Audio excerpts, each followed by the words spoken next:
Hey guys, thanks for tuning in to this real-time edit. I got this Limpkin here from down in Florida, and this is an interesting shot. This kind of cool, I think cool pattern in the background is actually hundreds and hundreds of cattle egrets.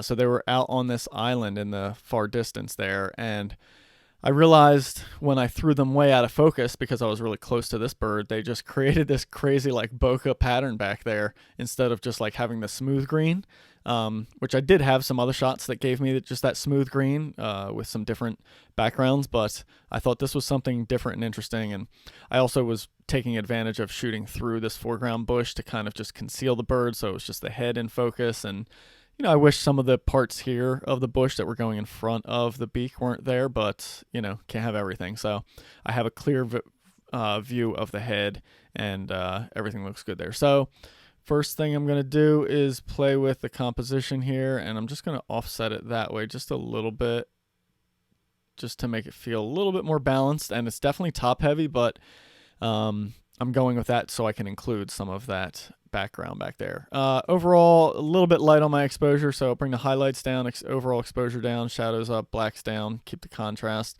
warm it up just a little bit, get that golden morning sun look. And one last thing, just kind of make sure it's nice and green back there on that bush. And that seems like a good starting point to head into Photoshop. Okay. I don't have anything to clone in this photo, which is a rarity for me, so it's a good thing.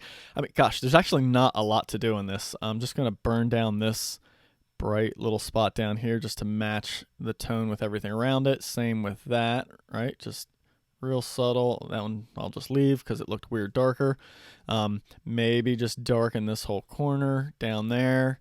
I can actually just lighten the eye a little bit. I think that will be nice, right? To just really kind of bring out that, I don't know if I can say beautiful brown eye there, but whatever. It's kind of interesting. And then I'm going to enhance the horizon on the catch light there, just so that kind of brings a little bit more life to the eye, right? See that?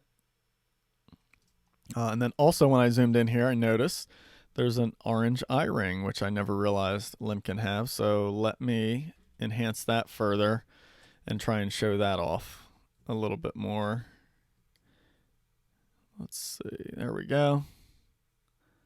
Not sure if it'll show when zoomed out, but and I also made this a little too orange, so let me back off the red on that.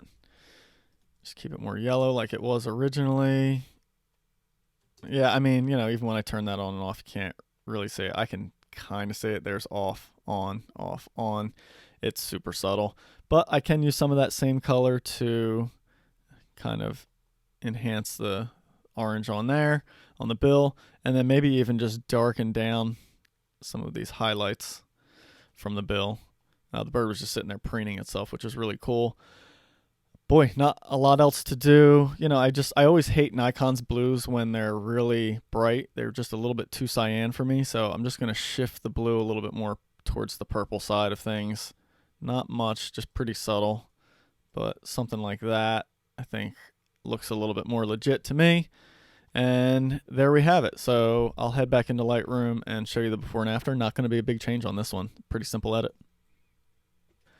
Yeah, so there you go. Not a lot of difference there. Just kind of an exposure difference. Just darkening the overall exposure and then just kind of making that eye stand out a little bit more, but pretty close to what I originally captured there. So thanks so much for watching. I know there wasn't a lot to teach in that one, but hopefully you enjoyed the edit anyway.